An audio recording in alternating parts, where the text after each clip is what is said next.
just a hack. He's just an absolute hack. And he gets his ass kicked by his teammates every week. It's just, it's terrible. It's just terrible. Welcome back to Hack City. Joe DeLeone and Sean Anderson, two former college football players from the University of Rhode Island.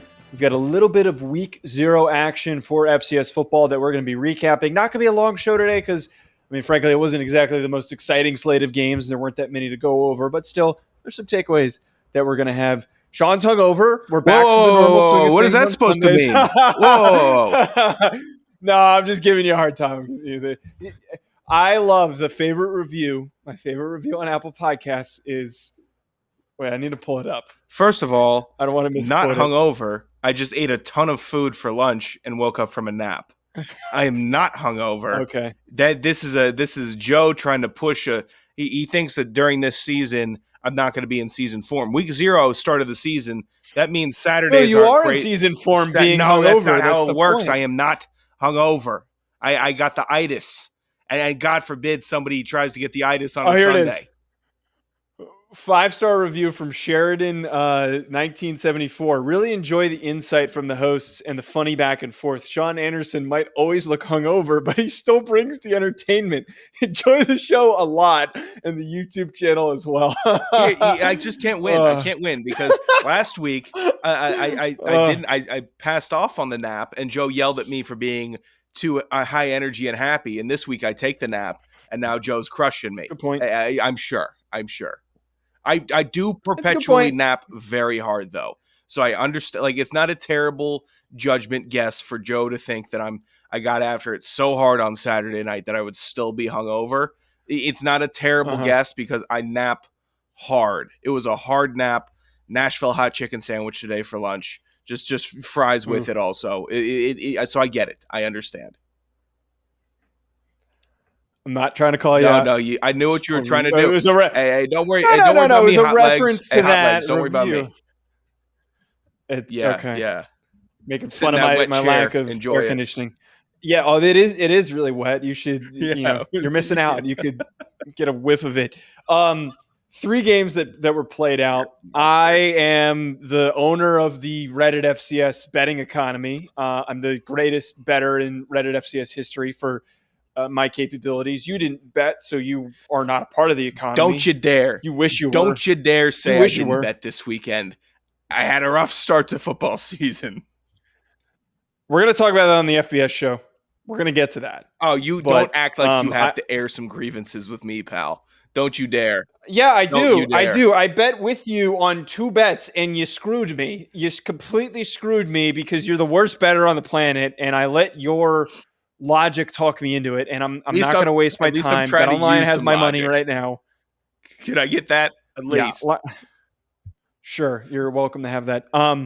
Make sure you check out BetOnline for all of your sports betting needs. For anything that I do betting related, I go on over to betonline.ag and I use promo code BELIEVE50. BetOnline has all of the latest updated odds for the NFL and college football seasons.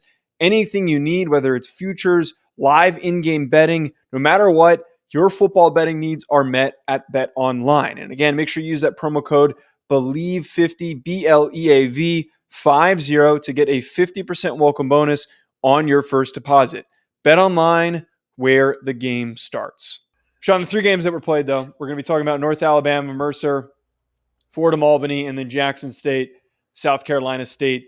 Starting us off with Mercer versus North Alabama. Mercer only ends up winning 17-7. This game was dragged out to an ungodly length because of weather delay. Look, I'm going to say this, and this is extremely blunt. Mercer played like crap.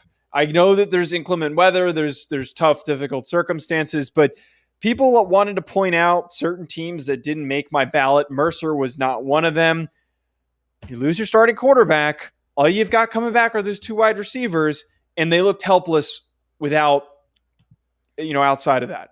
I'm not going to waste your time talking about Mercer the rest of the season. I'm going to be that blunt. North Alabama is one of the worst FCS teams in the country, and they only beat them by 10 points. Come on now.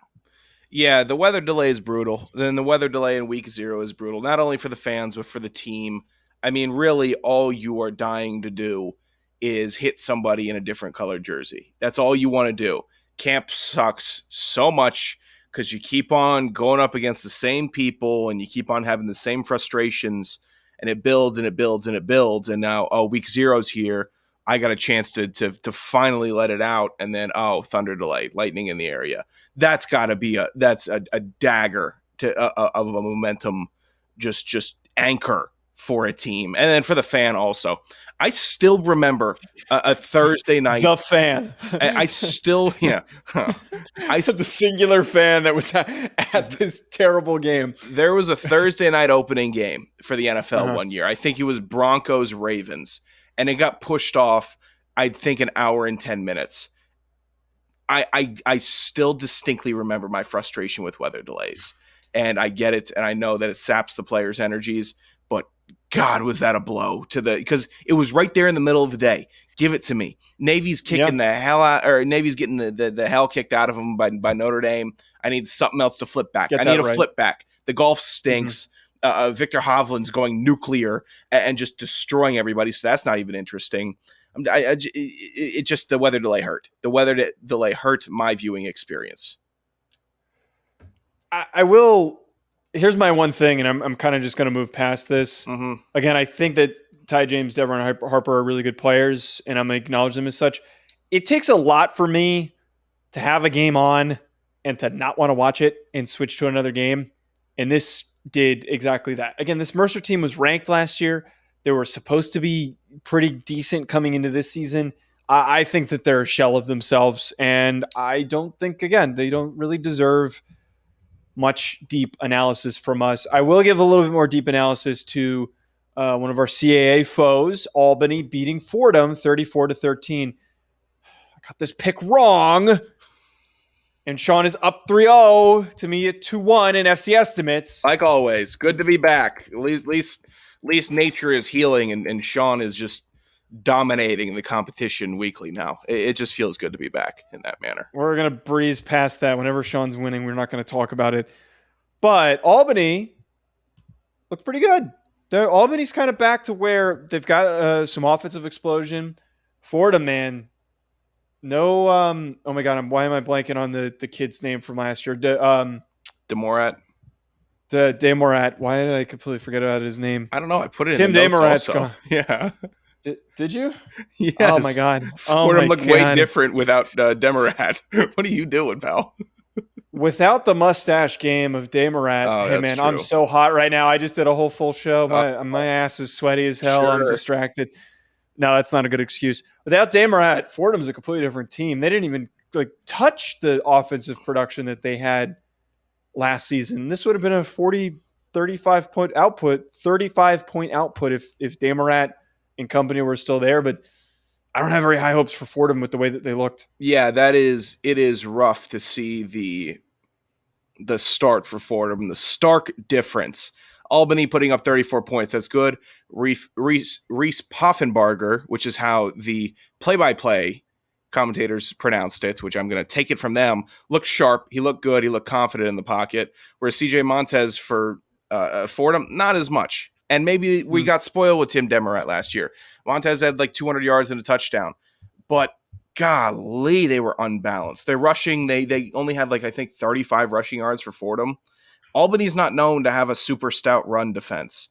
So that lets you know there's not a good balance in that offense right now. It's predictable. You know what's going to happen, and you're able to stop it. And Albany did. And Albany just tore up the Fordham defense. And Fordham didn't have a very good defense last year. They just had an offense that could go toe-to-toe with anybody. Almost an incarnate word situation. Just keep on scoring, keep on scoring, keep on scoring, and then eventually their receiver will drop a ball.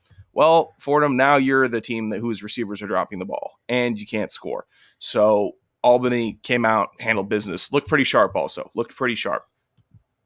Yeah, I don't know if I'm really in on the Reese Poffenbarger fan club. I don't know if I'm on that train right now because, he had a quality game, and I saw some of the highlights, some of the throws that he made. They were pretty good. He looked decent, but I just think that the CAA stretch that they're going to have to face, you need a little bit better of a performance to be touching that 50%-ish completion percentage. That's tough. And this was one of those games where there wasn't. The touchdowns are well. Okay, come on now. You can against a bad opponent, which Fordham's a much worse opponent than we thought that they were. 4 touchdowns is accomplishable because your playmakers are able to help you. You can throw 17 incompletions, which is just an ungodly number. That's not going to work against Delaware. It's not going to work against William and Mary. Yeah, they got. I don't think that Albany is going to be much, but. Nice start to the season. I think that's like the main real takeaway here. They got Marshall next week, Hawaii the week after, then Morgan State the week after that.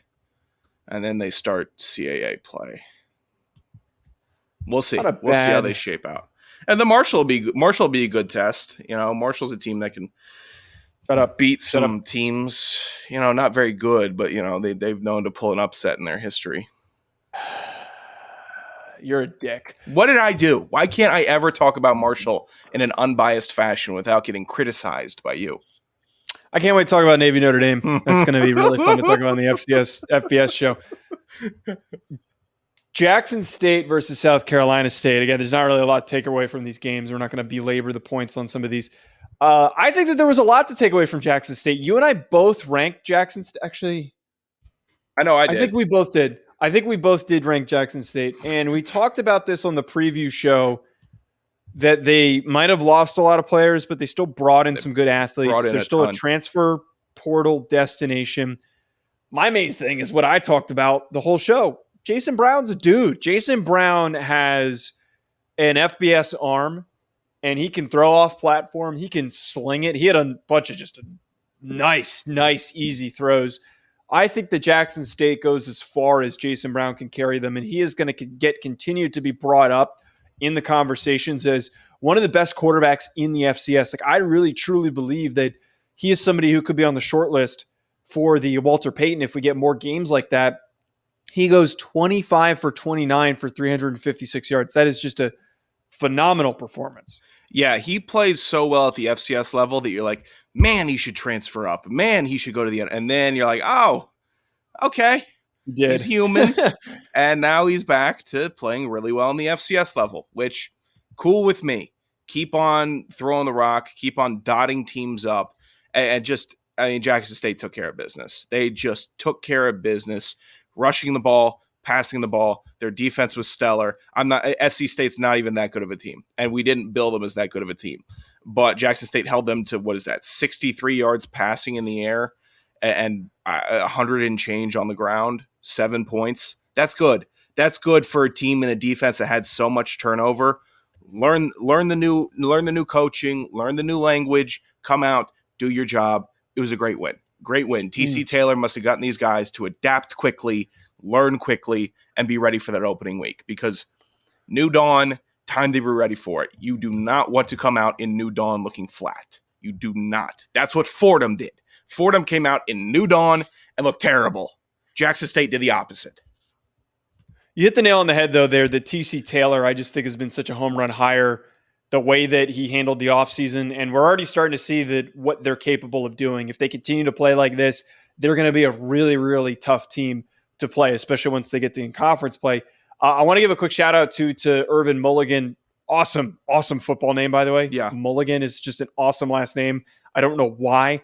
Wofford transfer. He ends up rushing for 11 attempts for 90 yards and a touchdown. Somebody commented on me tweeting about this Jackson State game and them dominating the run game that Mulligan adding a Wofford running back, like, he just plays like one. Physical, aggressive, downhill. Yeah. He fits. He is somebody who only got 11 touches because they didn't need to run the hell out of him.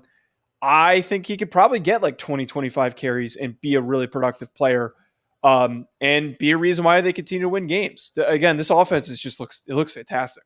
Yeah, his touchdown run was impressive, where he kind of, reading the offensive line, everything's jammed up, clogged up. Oh, let me leak out the side and then burn everybody else down the sideline. Impressive. It's a good run. Obviously, looking to see how much more he can do like that. It might not just be a flash in the pan play, but that play did catch. I saw some of Twitter by storm with the electricity of it. So, Jackson State did it. They did it. They went out there and they said, you know what? Prime or no prime, we're going to go win this opening MEAC SWAC game. That's what they did, and they should be happy with themselves. That's a really good start for their program. Yeah, Absolutely. Last, just quick thought on this. You talked about the defense, them only allowing 7 points, and then like the defensive shutout there, like the 15 for 17 for Corey Fields, 59 yards. I know that I feel like we don't get a lot of coverage to these FCS programs or not FCS, these HBCU programs, and DeLeone gave them a lot of extra exposure. But I'm going to go as far as to say this: I'm going to be watching them really closely this year. I think that DeLeone or no DeLeone, this team is still really exciting, and it comes down to defense, run game, Jason Brown, plain and simple. Yeah, and I know normally on recap episodes we do fat stats. 3 games, tough to do fat stats. So here's your fat stat for week 0 FCS. Jackson State quarterback Jason Brown, 25 for 29, 356 yards, 3 touchdowns.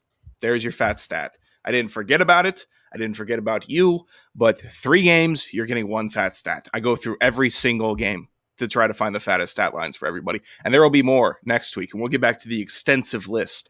I can't wait to rattle off 10 to 12 names and get Joe's blood boiling because he hates offense and hates to see the high scoring and he hates defense and hates to see guys with 3 picks or 8 sacks in a game, whatever it is. I know Joe hates that, but I love it. So fat stats should return in full fashion next week.